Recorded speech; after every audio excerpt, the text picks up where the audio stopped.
Мы долгое время были на карантине, поэтому в таком масштабном учении, как Голдоспан 2020, я принял участие впервые.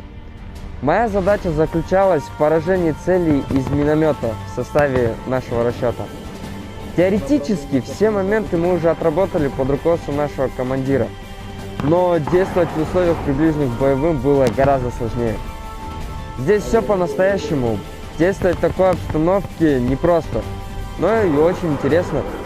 Главное, что справились с поставленной задачей. Мы многому научились и стали настоящими воинами.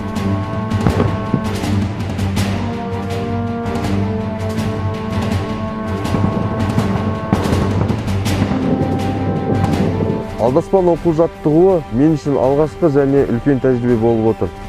Әскери бөлімде өткізген уақытымыз бекер болған жоқ деп толығымен айта аламын. Тек тұрақты жаттығулардың арқасында ғана біз тапсырмаларды толығымен орындап шықтық.